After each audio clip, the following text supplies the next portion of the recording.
Emil, Hello. how are you doing? Very good, very good. Great. I heard a lot about success of you now in 2022. So what does that imply? And of course, how does Bernal contribute to all that? Well, in terms of success, I guess now I'm an associate professor here in the Department of Chemical Sciences at the University of Limerick. And within the Bernal Institute, I now run a very well-funded, very large research group. And we look at nanomaterials, self-assembly at liquid-liquid interfaces. Okay. Yeah. And how does Bernal come in this success? Well, Bernal has been key to my success. So recently we have published a few papers in Nature and Science, and that has been all through Bernal's infrastructure, and especially their technical staff and the facilities here have enhanced my research greatly. Now that our groups are becoming more recognized internationally, we're able to attract really top-class people both from within Ireland and from across the whole world to do their PhD studies and their postdoctoral research here with us. Perfect. I'm very happy to hear about the research excellence. Bernal is of course also about impact, societal impact, and grand challenges were in 2018 a main target. Okay. So how does your work relate to those? Our work is in the field of energy. So the nanomaterials that we make allow us to convert and store solar energy in a revolutionary new way. Okay. So we use nanomaterials at liquid-liquid interfaces. So you can think of these interfaces as like a mimic of a membrane in a plant. So in effect, what we're trying to do is to achieve an artificial photosynthesis by mimicking what happens in a plant.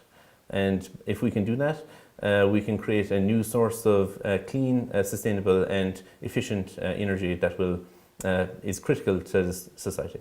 I'll be going back shortly to 2018. What advice do you have for us while we are implementing in 2018 the strategy? I think the key advice is that we all need to talk to each other. We need to develop the structures here within the Bernal Institute for communication. So there's many levels of communication. Mm-hmm. So one level of communication will be within the research clusters we've developed. So for example, I'm in the molecular nano cluster, and by developing formal structures for communication within our clusters and between our clusters, we'll be able to enhance our research through maximizing interdisciplinary research. Very good. On maybe another level, we need to create less formal structures. We need to have enhanced communication between PhDs and postdocs socially across the entire institute so that they can feed each other ideas and again lead to more interdisciplinary research. Vibrant community.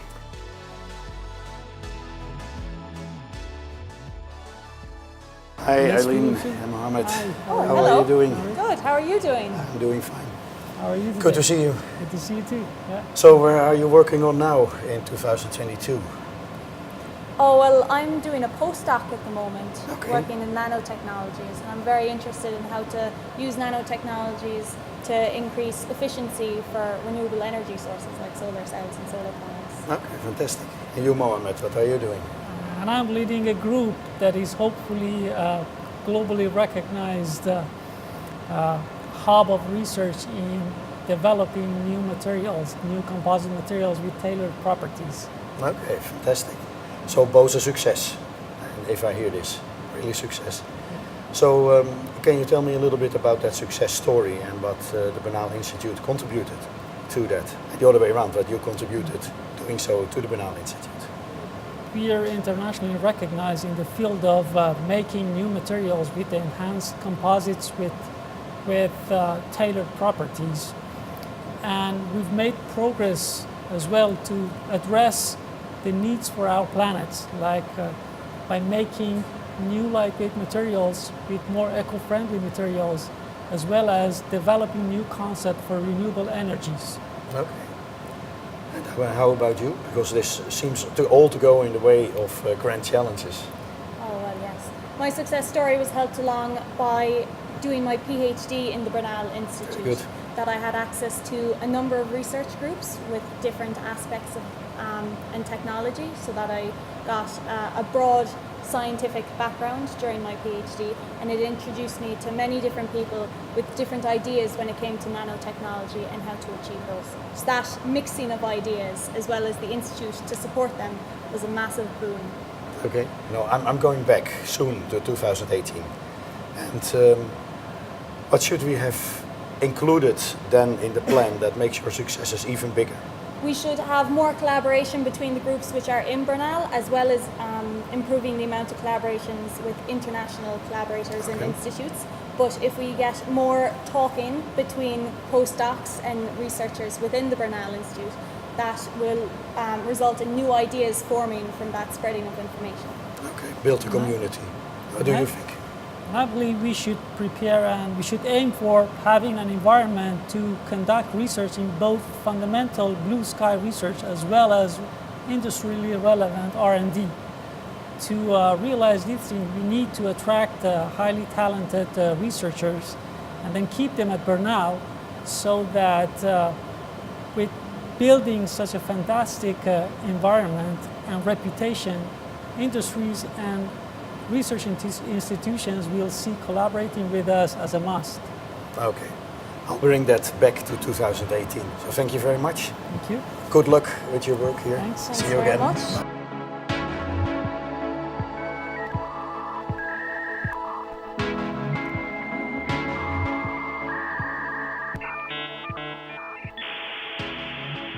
Hi John, how are you doing in 2018? I have made quite a journey in 2022, and I collected a lot of impressions on things that we achieved collectively as Bernal Institute. I made a list, so I'll read them, some of them aloud to you. What I saw was a first implant on the basis of biopiezoelectricity, successfully tested, collaboration with a multinational company. I saw our ideas on renewable carbon fiber now really ready, also for aviation. I saw a first wind blade, 150 meters long, come from the first pilot in Limerick for the manufacturing pilot of the wind blades. I saw some companies that started on the basis of the Bernal nanotechnology with battery development. I saw a lot of successes in pharmaceutical industry around co-crystallization with even lower cost production technology, and now also benefiting developing countries. What I saw as a result of that was that Bernal was growing steadily in the rankings, that it has expanded its network of collaborations with top universities worldwide, and all of that as a result of internationalization strategy and our talent development activities. And at this moment, the 2022 cohort of the Bernal graduate program is starting enthusiastically. They are starting on their joint program with masterclasses, journal clubs, exchange programs, and all that. So there's a lot to report when I'm back, a lot of good ideas. But now I continue with the interviews. See you then.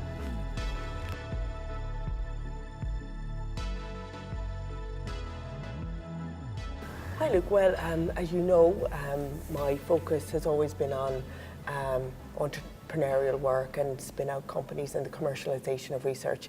Although I think publishing is really, really important, I do think, especially being an engineer, I love to see outcome, and I really like to see the solutions that I present to world problems actually being implemented and used. I think it's a really satisfying feeling. I looked at health, and particularly my work is on, if you like, the democratization of genetics. So if you think about genetic testing, and if you think about it back, and it's a lab-based technology. Okay, so anything you want to do to look at DNA and RNA is a lab-based technology.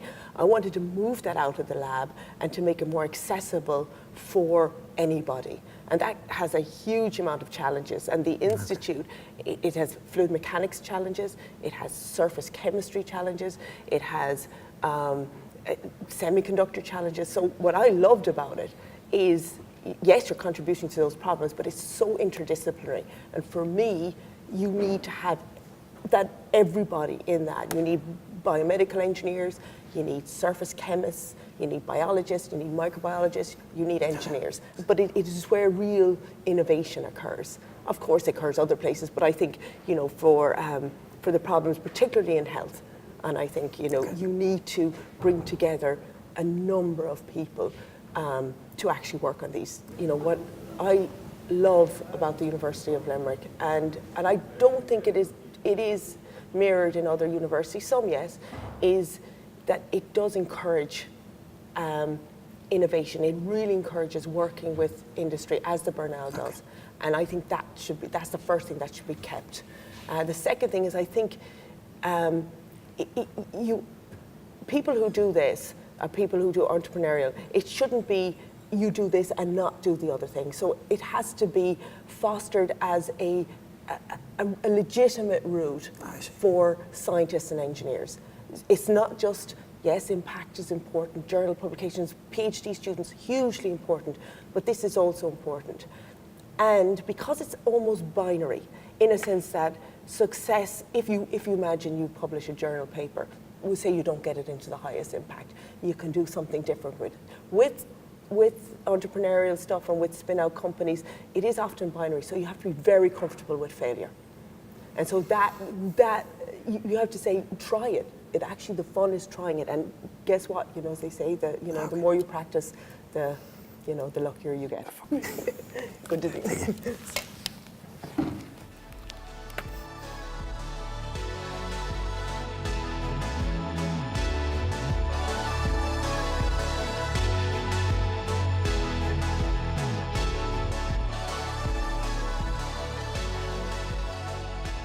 Luke, hello. Good to see you. Good to see you again. So now it's 2022, SSPC has established itself as a Phase 2 SFI Research Centre and is operating on an international scale. We would have world-class research happening here in terms of our partnerships with the home research and development organisations with pharma companies around the world. Here in Bernal, we've established ourselves as the global leaders in bespoke solid form optimisation and screening for multi-component materials for pharmaceutical applications. What this does is really make better medicines that improve the patient experience. So maybe it's that they have to take a lower dose, a smaller tablet, but it's improving how they are taking their medicines and the range of medicines that are available to them. And outside of Ireland, we would also have an impact in that our manufacturing research has enabled the development of mobile manufacturing skids for pharma production. This would be a manufacturing platform that fits on the back of a truck. You drive this regionally to where it's needed around the world, and you can produce locally. So this means that medicines are getting to a greater portion of the population, the world's population, through this advanced manufacturing research.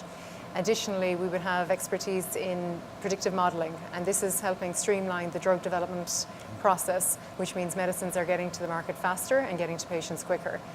I think the Bernal has a massive role to play in demonstrating leadership at the top level across the Institute. So if we could harness the expertise that's in the leadership team to coordinate large-scale efforts within the Institute, maybe aimed at European funding initiatives or global collaborations, and then bring the community together within that. So it's very important that we establish the culture of Bernal, and we have an inclusive culture with engaged people who feel part of something and are willing to play their part in that.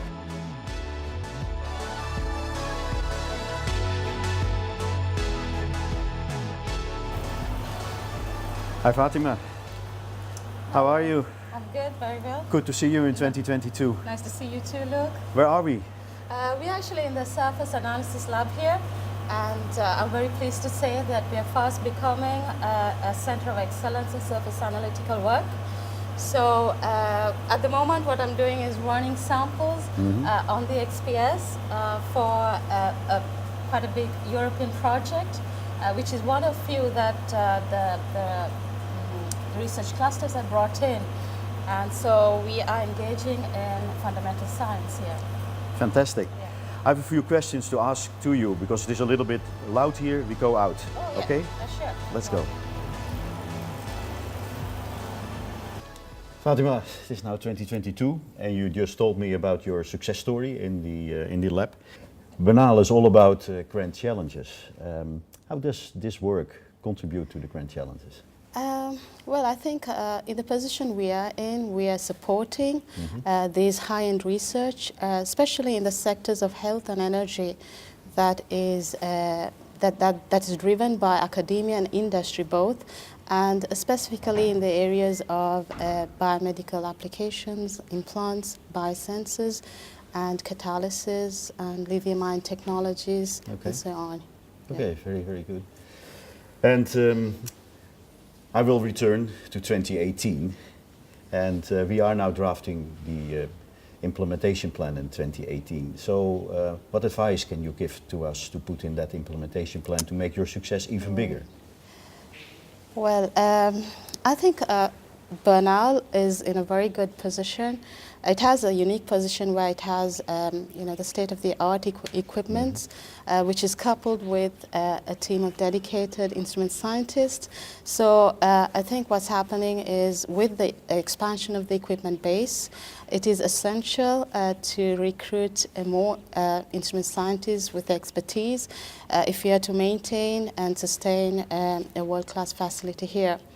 Also, I would think that it is necessary to include the instrument scientists at the early planning stage of the projects and the proposals, so that they can have their input as well, and also to expose them and to open doors for them for contributing to the research.